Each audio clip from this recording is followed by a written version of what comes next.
오직 믿음, 오직 은혜, 오직 성경, 오직 그리스도, 오직 하나님께 영광. 이 종교개혁의 5가지 중요한 핵심 원칙 본질입니다.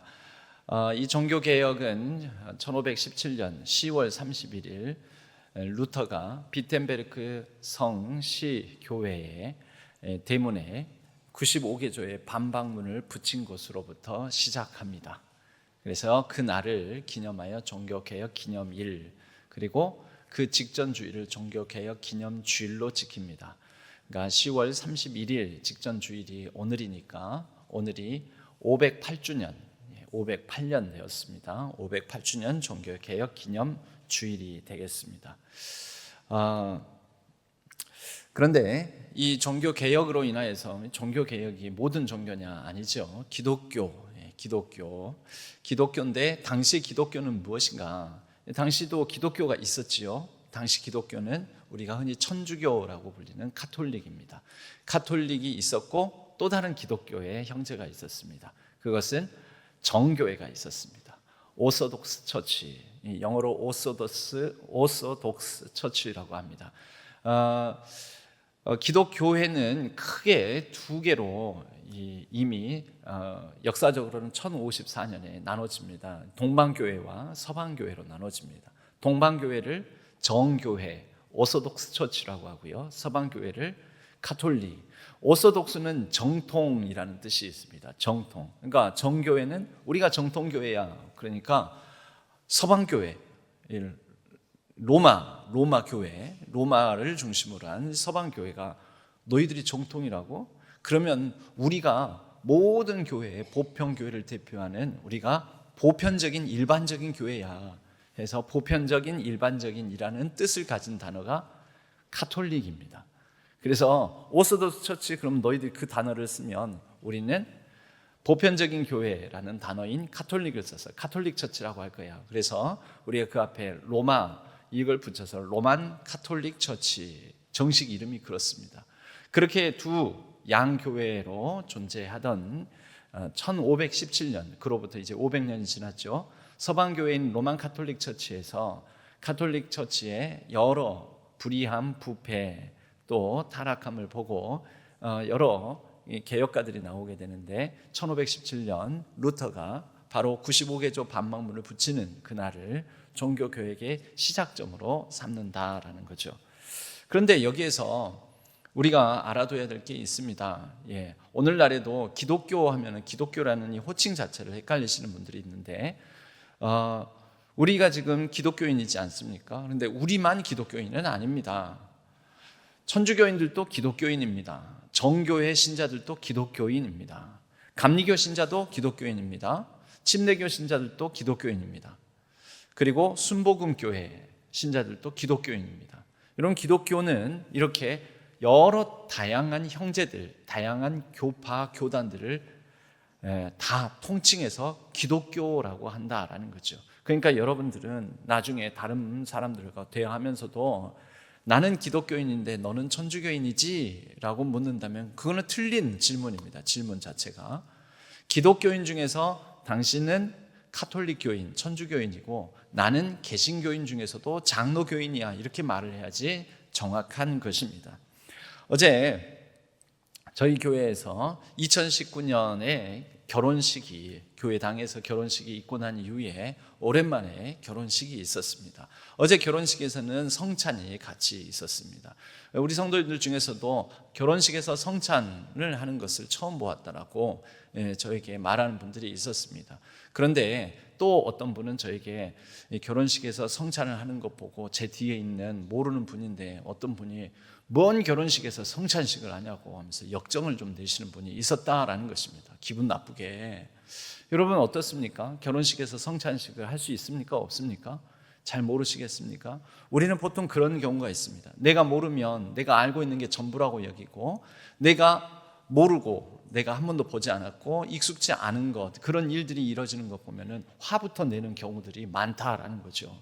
이 교회 사역을 하고 목회를 하다 보면 내가 잘 모르고 내게 익숙지 않은 얘기를 하거나 어떤 것들을 시행하거나 할 때 뭔 이런 걸 하냐고, 뭔 이상한 소리를 하냐고 이렇게 하는 경우가 있는데, 여러분 내가 가지고 있는 게 다 진리가 아니고 내가 알고 있는 게 전부가 아닙니다.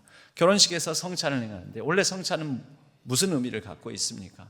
예수 그리스도 안에서 그분의 몸, 그분의 살과 피를 대하면서 우리는 그분과의 연합, 하나됨을 경험을 합니다. 그런 의미, 그리스도 예수 안에서 예수 그리스도와의 연합. 여러분, 결혼은 두 사람이 한 몸, 한 공동체를 이루는 연합이지 않습니까? 그리고 성찬은 예수 그리스도 안에서의 새로운 탄생을 의미하기도 합니다. 그리스도 안에서의 거듭난 생명 세례받는 사람만 그래서 그 성찬을 받습니다. 두 가정이 연합하여 새로운 가정을 이제 잉태하게 되었으니 새로운 탄생.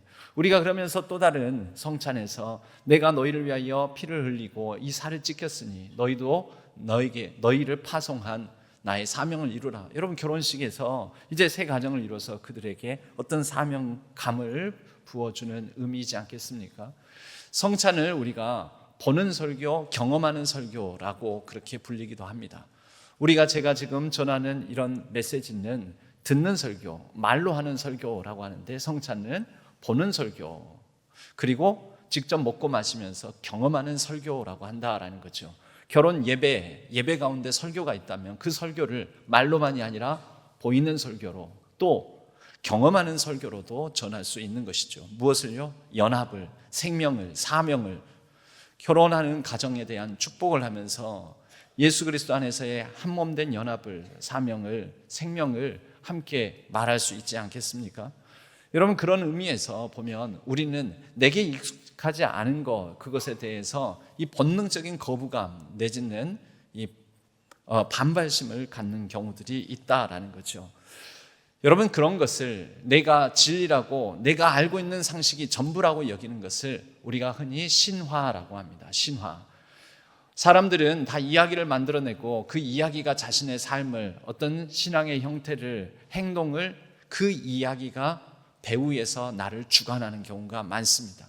우리가 붙드는 성공 신화를 따라서 우리는 그 성공의 이야기를 나도 또 동일하게 그 성공 신화를 이루어보고자 꿈꾸며 그것을 추구하는 경우들이 많습니다. 누군가 뭐를 해서 돈을 많이 벌었다더라라는 그런 신화가 있으면 코인에 투자해서 돈을 많이 벌었더라, 그런 신화가 있으면 그 신화를 조차 나도 코인 투자 한번 해볼까 이렇게 나서게 된다라는 거죠. 복음도 하나의 이야기입니다. 그런데 복음은 이야기지만 신화는 아닙니다. 신화는 무엇일까요? 다시 재생 불가능한 이야기입니다. 다시 이루어지지 않는 이야기. 그리고 신화에는 허구가 결합됩니다. 일부분의 사실에 다양한 여러 사람들의 생각과 마음이 거기에 덧붙여져서 신화를 만든다라는 거죠. 종교개혁에 대해서도 마찬가지입니다. 루터가 일으킨 1517년 10월 31일 종교개혁, 이것에 대한 신화가 있다라는 거죠. 로더니 스타크라는 종교사회학자가 있습니다. 그는 오랜 세월 이 종교개혁에 대한 연구를 하면서 이런 책을 냈습니다. 우리는 종교개혁을 오해했다라는 제목의 책입니다. 이 책은 우리가 종교개혁에 관하여서 신화처럼 여기고 있는 것, 그래서 우리에게 익숙한 것이 전부다라고 생각하고 있는 사실이 세 가지가 있다라는 거죠. 첫 번째, 그것은 루터에 대한 종교개혁, 루터의 종교개혁이 최초였다. 최초의 개혁가였다. 하도 종교개혁 얘기를 들으면서 루터 얘기를, 그리고 그 시점도 1517년 10월 31일 바로 이 종교개혁 기념일, 기념주의를 지키다 보니 그래도 들은 얘기가 있어서 루터가 최초의 종교개혁가인가 보다 라고 생각하는데 그렇지 않습니다. 루터 이전 1100년대, 그러니까 한 400년 전이죠. 왈도파는 성경으로 돌아가자라는 것을 주장을 했습니다. 그래서 많은 핍박을 받았죠. 그리고 14세기, 루터보다 200년 앞서서 영국의 위클리프는 성경을 자국어, 일반 사람들이 쓰는 세속 언어인 영어로 번역을 했습니다. 루터가 최초로 성경을 자국어, 세속 언어인 독일어로 번역한 사람이 아니었다라는 것이죠. 세 번째로 얀 후스는 루터보다 100년 앞서서 이 성찬물, 예수님의 살과 피를 상징하는 떡과 잔을 모든 평신도들에게 차별 없이 나누었습니다. 그 전에는 어떻게 했을까요? 살을 상징하는 떡만 성찬물을 평신도는 받을 수 있었고 오직 사제만 예수 그리스도의 피를 상징하는 잔까지 받을 수 있었습니다. 그러니까 사제와 평신도는 서로 다르다, 차별을 했습니다. 두 계급설이라고 합니다. 그런데 얀 후스가 종교개혁 정신으로 모든 하나님 앞에서 신자는 동일하다. 만인 그것을 흔히 제사장설, 사제설이라고 하지요.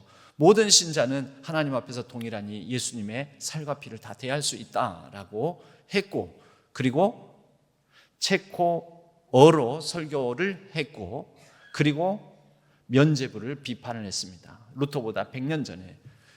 그 대가를 혹독하게 치르게 되는데 얀 후스는 스위스와 독일의 경계선에 있는 콘스탄츠라는 곳에서 열린 콘스탄츠 공의회에 불려가 종교재판을 받고 그 다음날 화형에 처해지게 됩니다. 그런데 루터는 살아남았습니다. 루터는 왜 살아남았을까요? 루터는 이렇게 앞선 여러 종교개혁 선각자들의 바탕 위에 시대의 적절한 타이밍, 그리고 루터를 보호해준 독일의 막강한 배경, 힘이 되어주었던 제후가 있었고, 세 번째로는 루터가 말한 바를 출판물로 써냈을 때 그것이 구텐베르크의 인쇄술에 힘입어서 많은 사람들에게 빨리 익히게 되었다라는 것이죠. 빨리 익히게 되니까 사람들의 여론이 바뀌게 된 것이죠. 그래서 루터는 종교개혁자로서 최초인 양 지금까지 우리에게 전해지게 되었다라는 거죠. 여러분, 이런 신화들을 우리가 알면서 지경을 넓혀가면서 익히면서 우리의 편견을 깨뜨려야 됩니다.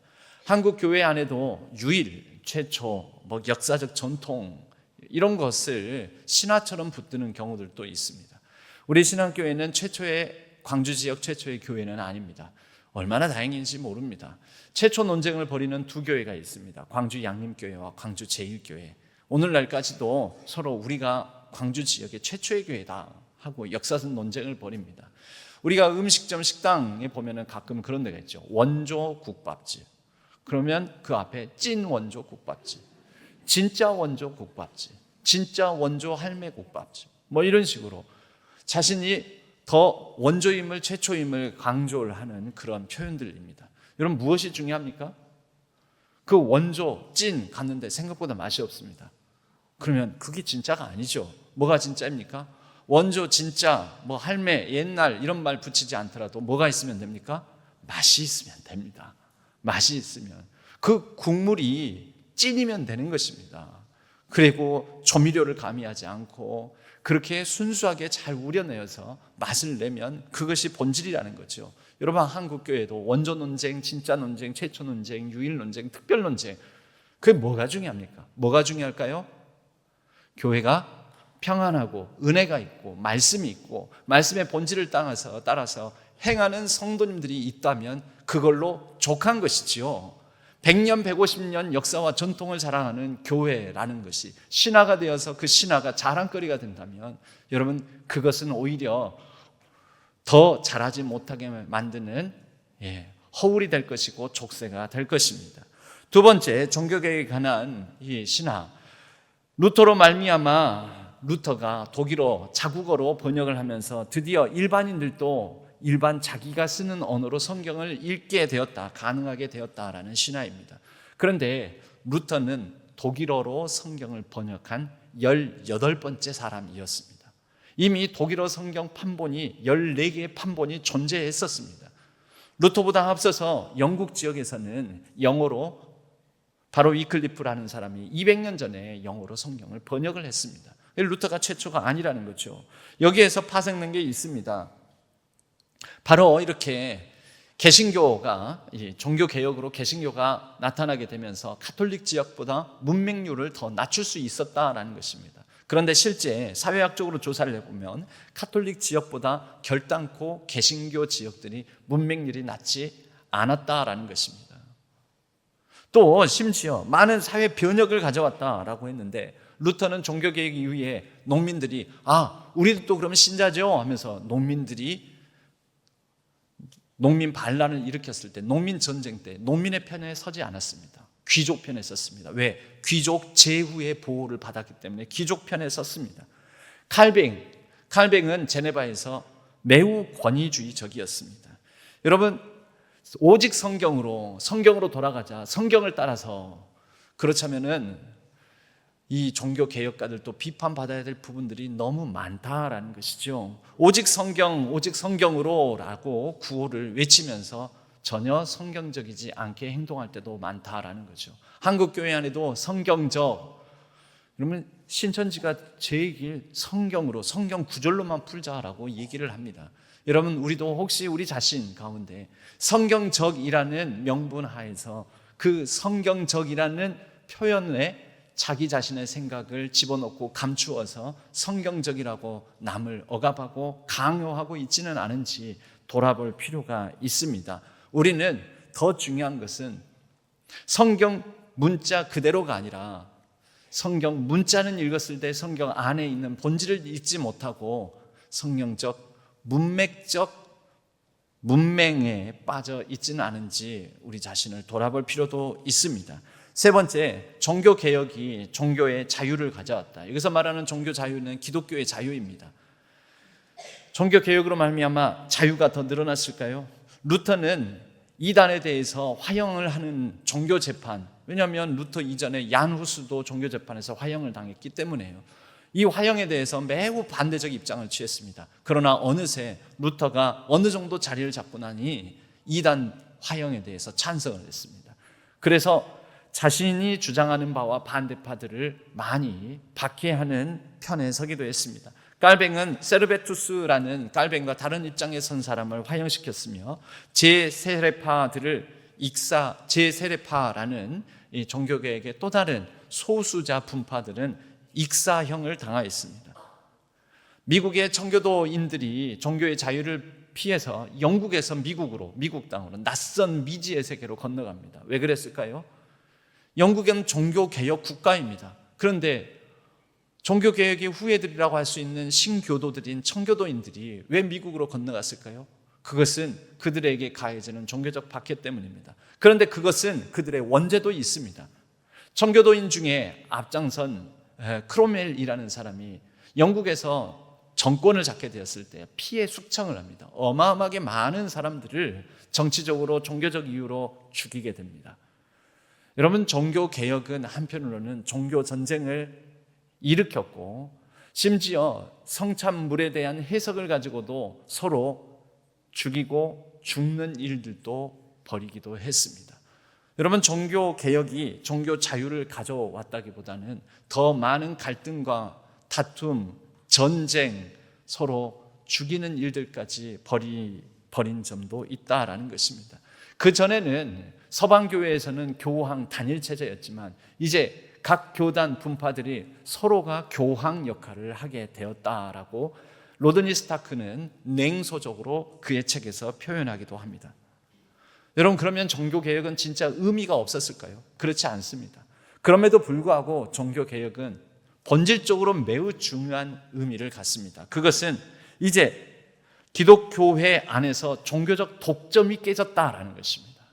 가톨릭 독점 체제가 아니라 이제 감리교, 장로교, 침례교 서로 경쟁이 가능하게 된 것이죠. 교리적 경쟁도 하면서, 그러면서 더 본질로, 더 성경으로, 더 복음으로 나를 잘 가다듬을 수가 있었습니다.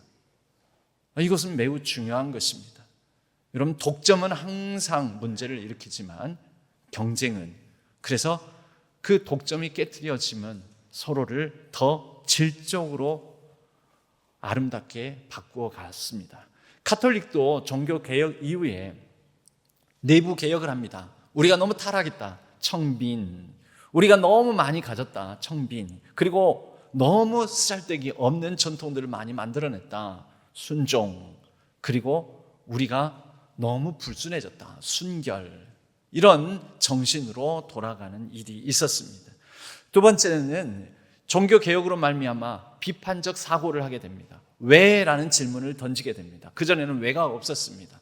여러분, 종교개혁의 후예들은 그래서 왜? 라는 질문을 던지는 사람들입니다. 이 말씀이 나에게 무슨 의미를 던져주고 있지? 나는 왜 말씀대로 산다면서도 왜 이렇게 사는 것이지? 우리가 이렇게 붙들고 이렇게 하는 어떤 제도와 관행 시스템은 왜 이렇게 하는 것이지? 여러분, 왜를 묻는 것입니다. 원래 프로테스탄트 종교 개혁의 후예들인 우리들은, 개신교인들은 왜를 던지는 사람들입니다. 말씀에 바탕을 두고 왜. 세 번째로는 여러분, 이제는 어느 단일 체제가 깨지게 되니, 그리고 한참 서로 싸우고 서로 죽고 죽이다 보니 이래서는 안 되겠다 하면서 서로를 인정하게 됩니다.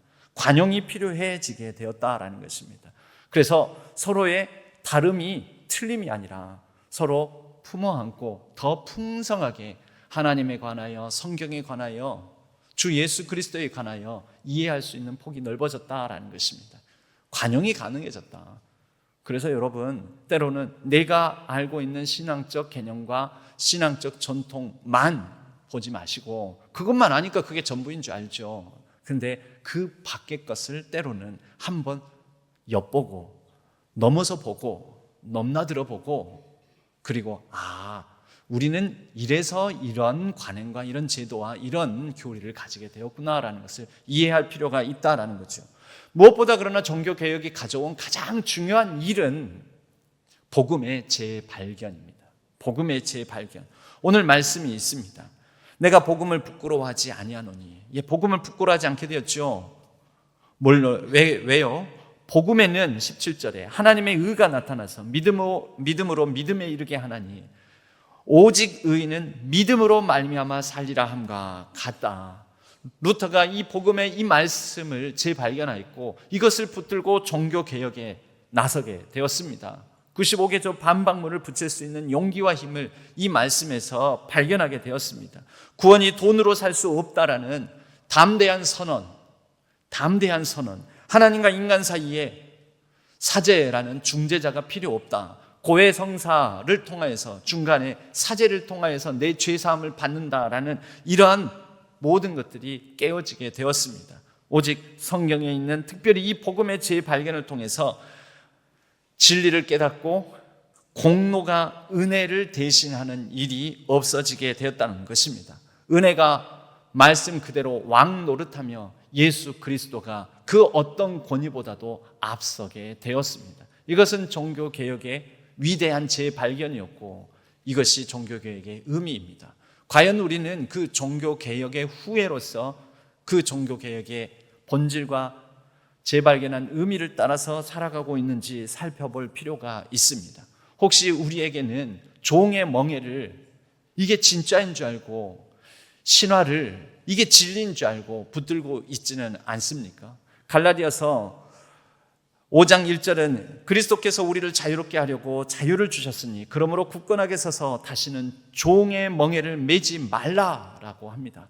이때 종의 멍에는 사도 바울이 얘기하기는 유대인들이, 비유대인 헬라인들이 예수 그리스도를 믿는 데 있어서 신자가 되려면 유대인들처럼 할례를 받아야 돼, 유대인들처럼 음식 정결법을 지켜야 돼, 유대인들처럼 유대의 절기를 지켜야 돼, 이렇게 유대인들의 전통을 그들에게 강요하게 됩니다. 종의 멍에지요.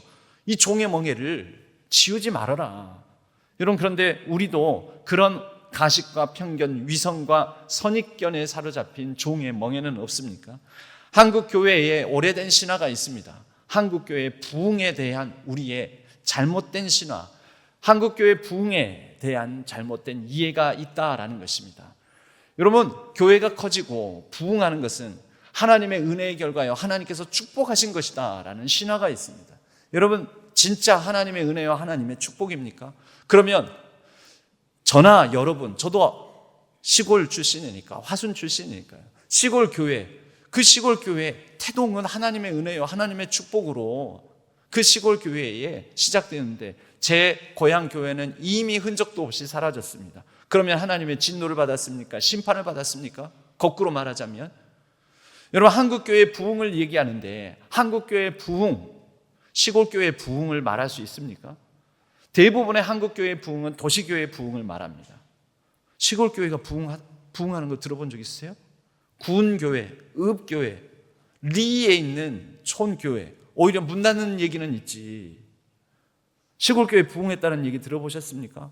그러면 시골교회는 하나님께서 심판하시고 진노하시고 재앙을 주시고 도시교회들만 축복하셨습니까? 우리가 이런 잘못된 해석을 가지고 있다라는 것이죠. 여러분, 한국교회 부흥은 대부분 도시교회의 부흥이고 도시교회의 부흥도 도시교회 안에서의 좋은 입지와 자리에 있는 교회들입니다. 좋은 입지가 능력이지, 그게 단순히 모든 것을 하나님의 축복이었다라고 말하는 것은 잘못된 것입니다. 한국교회, 도시교회 대부분의 부흥은 도시화와 산업화 덕택입니다. 도시화와 산업화로 광주는 60, 70, 80년대 폭발적으로 인구가 늘고 성장하게 되었습니다. 저 같은 사람도 화순에서 광주로 왔으니까, 여기 있는 여러분들도 한평에서, 담양에서, 영광에서, 고흥에서, 장성에서, 해남에서, 강진에서, 또 어디 있습니까?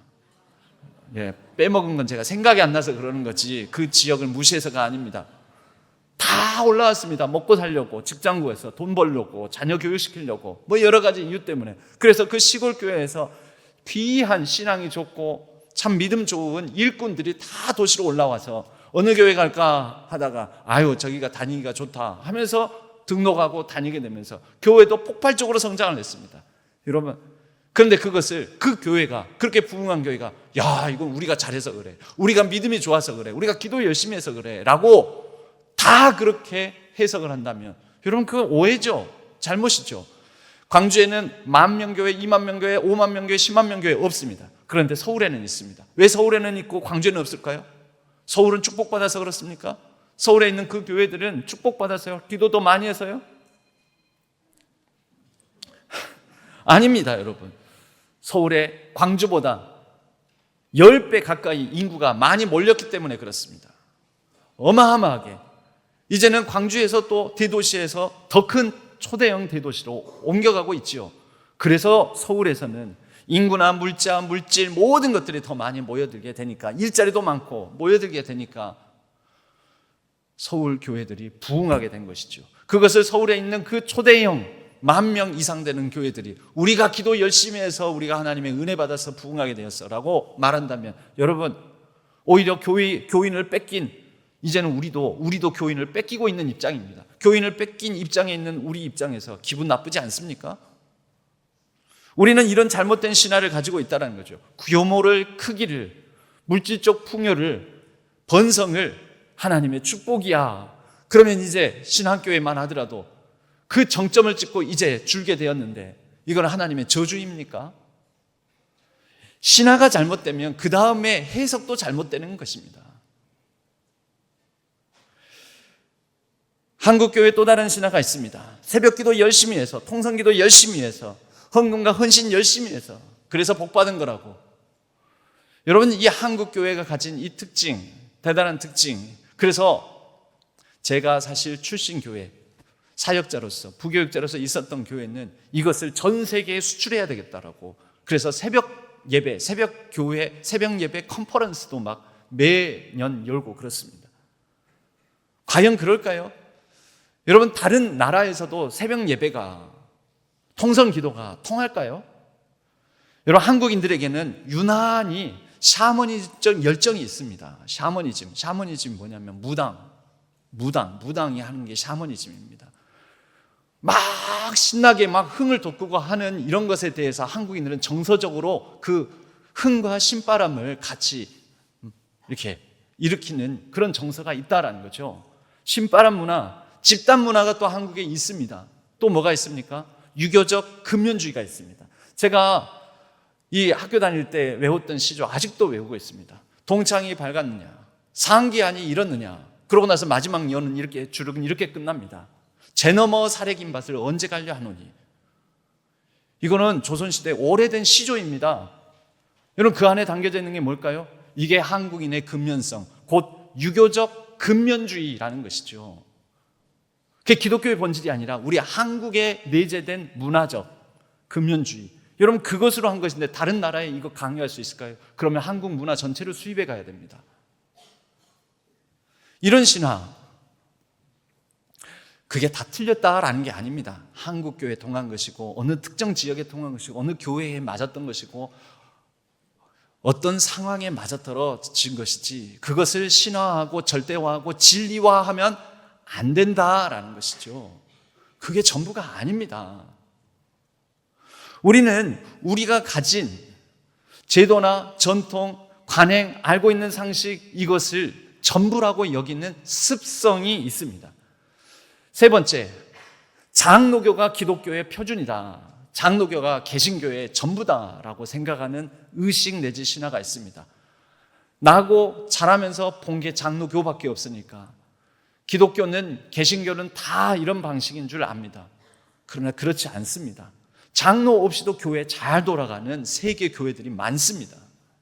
장로제가 아니어도 부흥도 되고 믿음도 좋고 더 건강한 교회들 많습니다. 세계 교회 인구 가운데 장로교 인구는 2%밖에 되지 않습니다. 전 세계 장로교인 중에 절반이 한국에 있습니다. 그러니까 한국에서는 주류지만 세계 교회 앞에 가면은 비주류, 아주 극소수에 불과합니다. 장로교가 전부가 아니라는 거죠. 그런데 장로교 때문에, 장로교 체제 때문에 부흥했다, 그래서 잘 됐다, 그렇지 않죠. 여러분, 장로교는 특유의 한국식 유교주의가 결합되어서 한국 상황에, 한국 기질에 좀 더 맞아떨어져 간 것입니다. 그런데 그 유교적 문화, 유교적 수직주의, 유교적 서열 문화, 유교적 입신양명 문화, 유교적 반상을 구분하는 문화가 이제 후퇴하고 사라져 가고 있는 이 시대에는 장로 제도가 오히려 이제 안 맞아갈 수도 있습니다. 안 맞아갈 수도 있는 거죠. 그전에는 맞았어요. 가부장적이고 위계를 중시하고 서열을 중시하고 입신양명. 우리가 입신양명이라니까 어려운 말인데요, 이런 거예요. 교회 몇 년 다녔는데 뭐야, 아직도 장로도 못 됐어? 너 그러니까 나처럼 우리 교회 와. 우리 교회 오면 5년 안에 장로 시켜줄게. 이런 얘기를 하죠. 장로를 감투, 벼슬, 관직 막 이런 식으로 생각하는 거죠. 명예로 생각하는 거죠. 그래서 그런 신화를 갖고 있다는 거죠. 여러분, 옳습니까? 틀립니다. 여러분, 그게 진리입니까? 진리는 아닙니다. 한국이라는 이 문화 안에서 통했던 것이고 한국의 옷을 입은 것입니다. 여러분, 유교주의, 기독교주의가 있다면 장로제가 또 한국 교회가 가지고 있는 여러 유교적 특성들이 그게 기독교적입니까? 아니면 유교적입니까? 어느 쪽에 더 가까울까요? 유교적에 가까웠습니다.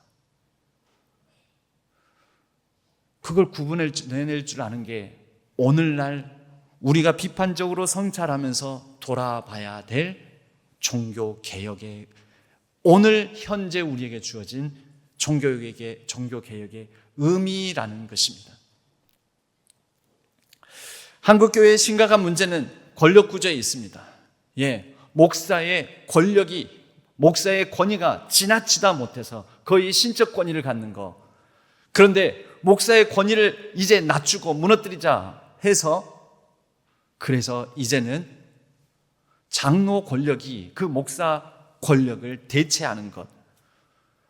때로는 장로 권력도 이 장로도 목사도 아니야 하면서 평신도 중에 목소리 크고 조금 배웠다는 사람들이 교회 안에서 그 권력의 자리를 또 차지하는 것.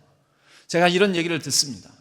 어떤 교회에서 안수집사 그룹들이 목사 장로들이 교회 다 망쳐놨으니까 이제 우리가 나서서 교회를 제대로 개혁할 거야, 제대로 이끌 거야 하면서 때로는 회의를 이끌고 재직회를 이끌고 뭐 하다가 본인 뜻대로 맞지 않으면은 그 목사, 임시로 당회장을 맡고 있는, 임시로 의장을 맡고 있는 그 목사를 향해서 삿대질하면서 이 새끼 저 새끼를 한다라는 거죠.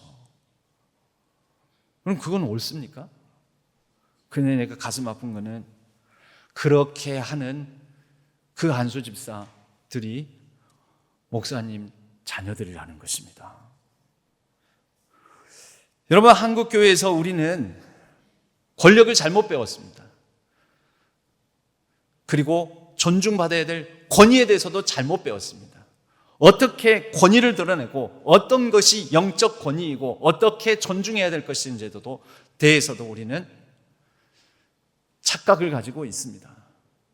그리고 마냥 무너뜨리고 마냥 깎아내리고 마냥 대드는 것만이 개혁적인 양 착각하는 경우들도 있다라는 것이죠. 여러분, 좀 다른 문제지만 저도 신학교에 가지고 왜를 묻는 일들이 좀 있었습니다. 그 중에 실제로 어떤 장로님 또 어떤 은퇴하신 장로님께 왜? 라는 질문을 하나 던진 적이 있습니다. 제가 저희 신앙교회 와가지고 저는 그 전에 다른 교회에서는 안 들어본 호칭이 있습니다. 왜 목회자라고 기도할 때 목회자들이 목회자라는 말을 씁니까? 원래 목회자라는 말 언제 쓰는 겁니까? 여러분 신앙교회에서 익숙할지 모르지만 다른 교회에서는 목회자라는 말 안 씁니다. 오늘 말씀을 전하는 말씀을 준비하는 목사님이 그냥 목사님이라고 하지, 담임 목사님 하든지 그냥 목사님이 하든지 그러든지 왜 목회자가, 준비한 담임 목회자가 이렇게 기도를 하십니까? 그랬더니 기도할 때는 오직 하나님만 님자를 붙여야 되기 때문에 목회자라는 중립적인 단어를 쓰는 겁니다. 그렇다고 해서 말씀을 전하는 목사가 이렇게 하면 좀 이상하니까 그런 답을 제가 들었습니다. 그래서 제가 그래도 이상해서 다시 왜? 라고 물었습니다. 그래요? 그럼 제가 질문 하나 드리겠습니다. 그러면 기도할 때 님자를 목사님이라고 붙이지 않아야 되기 때문에 목회자라고 한다면 이제 저도 장로님 댁에 신방을 가가지고 오늘 아무개 장로 집에 왔습니다. 오늘 아무개 장로 집을 축복하시고 오늘 아무개 장로의 가정 위에 기도하오니 하나님 응답하여 주옵소서. 아무개 원로 장로, 아무개 은퇴 장로 가정을 하나님 그 식솔들까지 하나님 은혜를 베풀어 주옵소서. 제가 앞으로 그렇게 기도하면 맞습니까? 그렇게 기도할까요? 그렇게 하면은 맞는 게 아니라 제가 맞을지도 모릅니다. 그럼 우리 왜라고 물어봐야 되죠. 왜라고? 그 이상하면 고쳐야 되는 거죠. 이거는 맞고 저거는 틀리다. 진짜 개혁은 저는 목회자로 부르든 님자를 넣어서 목사님이라고 부르든 뭐 상관없습니다. 위임 목사로 부르든 담임 목사로 부르든 상관없습니다. 그런데 내가 알고 있는 걸 전부로 여기지는 말자라는 거죠. 시대도 바뀌고 호칭도 바뀌고 제도도 바뀌고 관행도 바뀌고 유교적 문화도 바뀌고 모든 위계 질서도 바뀌어가는 세상 속에서 내가 알고 있는 게 전부야, 진짜야, 이것만이 옳아라고 말하지는 말자라는 거죠. 여러분, 우리는 자신에게도 물어봐야 됩니다. 여러분, 한국교회에서 또 다른 잘못된 관행 중에 하나가 헌금 많이 하면 복 받는다. 여러분, 헌금 많이 하면 진짜 복 받습니까? 11조 안 하면은 심판 받습니까? 안 받습니다. 여러분, 우리 신앙교회 안에도 모르긴 해도 11조 안 하고도 복 많이 받은 분들이 있을 겁니다. 그래서 그분은 그런 믿음이 강해졌을 것입니다. 11조 안 해도 헌금 안 해도 나 잘 먹고 잘 사네, 우리 자식도 잘 되네. 여러분, 헌금을 많이 해서 내가 복 받는 거 아닙니다. 헌금, 헌신, 봉사, 이것은 내가 복 받는 길이 아니라 다른 사람 복 받게 하는 길입니다. 교회 공동체를 복 받게 하는 길입니다. 누군가를 복 받게 하는 일입니다. 그런데 안 하고도 나는 복 받을 수 있어요. 그런데 다른 사람이 복 받지는 못해요. 생각해 보십시오. 내 것을 나누지 않았는데 어느 누가 복을 받겠습니까? 나만 잘 살지. 그래서 저는 정확하게 가르칩니다. 여러분, 헌금 안 해도 잘 먹고 잘 사실 수 있어요. 그 가정도 자자손손 잘 되실 수도 있어요. 그런데 거기서 끝입니다. 누군가 보기에 참 저 사람 복된 삶이야 라고 칭찬은 못 들으실 겁니다. 교회가 복을 받지는 못할 겁니다. 저희 신앙교회가 올해 100주년입니다. 100주년 감사헌금, 100주년 맞이한 감사헌금. 여러분, 저는 이것을 이렇게 생각해 봅니다. 100주년 맞이한 감사헌금은 누가 제일 많이 해야 될까요? 목사가요? 아니요. 교회 제일 오래 다니신 분이 제일 감사하지 않겠습니까? 이 교회에서 신앙생활 했고, 이 교회에서 자녀들 낳았고, 손주들까지 보고, 그리고 다 잘 돼서 기도 응답 받고, 이 교회 안에서 내가 신앙생활 하면서 하나님 받은 복이 크다. 그럼 어느 정도로 환산을 해야 될까요? 100주년 감사헌금. 저는 이렇게 환산을 생각합니다. 하나님, 100주년 하면서 100년을 맞이했는데, 그러면 1년에 얼마씩 한번 책정을 해보자고요. 1925년의 감사, 26년의 감사, 27년의 감사, 1950년의 감사, 1978년의 감사, 1989년의 감사, 1990년의 감사, 1999년의 감사, 2005년의 감사. 여러분, 그렇게 환산해서 각 년마다 내가 감사의 분량을 정한다면 여러분, 1년당 얼마 정도 감사의 마음을 책정하시렵니까? 100원? 100원 책정하면 100 곱하면 10,000원입니다. 1,000원? 1,000원 곱하기 100 하면 10만 원입니다. 10,000원? 아, 그래. 1년당 10,000원은 잡아야지. 배꼽 하면, 100만 원? 오메, 100만 원 너무 센데. 아, 100만 원 아까워. 뭔 100만 원이야. 아유, 왜 100만 원 뭐. 아유, 교회가 뭐 큰 교회가 뭐. 내가 뭐 이 교회에서 뭐 100만 원씩이나 헌금하고. 그렇지요? 누가 세속적일까요? 누가 세속적일까요? 말은 교회 사랑한다고 하고, 말은 교회 위한다고 하고, 말은 100년 맞았다고 하고, 100주년이라고 하고, 그렇게 하면서, 그리고 이 교회에서 그렇게 목소리를 키우면서 떵떵거리면서 그러면서 1년에 10,000원치도 감사를 못합니다. 100만 원 벌벌 떱니다. 저희 교회는 헌금 강요하지 않습니다. 그때도 얘기하지 않았습니다. 오히려 끝나고 나서 말씀을 드리는 겁니다. 직분 임직자 할 때 우리는 헌금 액수 정하지도 않습니다. 어느 교회는 정하나요? 장로 임직 받으면 얼마 헌금, 권사하면 얼마, 집사 얼마. 저희는 그런 거 정하지도 않습니다. 그런데 여러분 스스로 질문하십시오. 진짜 내가 장로가 되어서 섬기면서 그래도 나를 장로님으로 성도님들이 인정해주고 존경해주고 존중해주고 조금은 구별해주고 그 값을 얼마를 쳐야 될까요? 그래도 권사는, 집사는. 저도 액수를 정하지 않습니다. 강요드리지도 않습니다. 그러나 생각은 하십시오. 위선적으로는 살지 말아야 되는 것 아닙니까? 가식적으로는 하지 말아야 되는 것 아닙니까? 그러면서 교회가 어떻다, 누가 어떻다, 아니면 큰 소리라도 내지 말아야 되는 것 아닙니까? 여러분, 우리는 개혁의 기준으로 돌아가야 됩니다. 그리고 말씀으로 돌아가야 됩니다. 종의 멍에를 남에게 지우지 말고 내 스스로에게 나는 섬기는 자인가? 나는 진짜 누군가에게 복된 자인가? 나는 덕을 끼치는 자인가? 나는 은혜를 보여주는 자인가? 은혜 중심인가? 나는 정말 예수 그리스도를 제대로 믿고 그분을 최고의 권위로 인정하는 자인가? 나는 섬김이 있는 사람인가? 복음 안에서 진짜 자유함이 있는가? 아니면 1년에 10,000원씩의 감사 100년으로 환산하니까 100만 원, 100만 원에 벌벌 떠는 오히려 그 100만 원의 족쇄에 매여 있는 자유롭지 못한 사람인가? 여러분, 사실 해야 될 헌금조차도 하지 않는 분들은 돈의 노예인 분들입니다. 정직하고 그런 거 아닙니까? 저 헌금 강요하는 설교하는 것 아닙니다. 시간의 노예가 된 분들이 헌신이고 뭐고 못합니다. 나 자아의 노예가 된 분들이 오직 나만 위합니다. 우리는 진짜 자유합니까? 돌아봐야 됩니다. 개혁된 교회는 항상 개혁되어야 합니다. 루터에 대해서도 로드니 스타크 같은 사람들이 이거 신화다, 신화는 깨트려야 된다. 왜? 미완성이니까. 여러분, 미완성이기 때문에 완성을 향해서 가야 할 몫이 있는 것이죠. 그래서 우리도 개혁된 교회는 계속 개혁되어야 합니다. 오늘날 루터가 새롭게 등장을 하면은 95개조 반박문을, 새로운 95개조 반박문을 붙일지도 모릅니다. 교회 건물의 크기가 내가 큰 교회를 다니고 있다 해서 그것이 내 믿음의 크기가 아니다. 큰 교회에 내가 임직자라고 해서 내가 큰 사람이 아니다. 성숙한 사람이 아니다. 내가 헌금 많이 한다고 해서 또는 헌금을 안 한다고 해서 그것이 내 믿음의 표징은 아니다. 등등. 여러분, 우리는 미완성이기 때문에 아직 남은 것이 있기 때문에 오히려 희망적입니다. 개혁해야 될 것이 있으니까요. 계속 개혁해야 나가는 사명이 모든 종교개혁의 후예들인 개혁교회에 있습니다.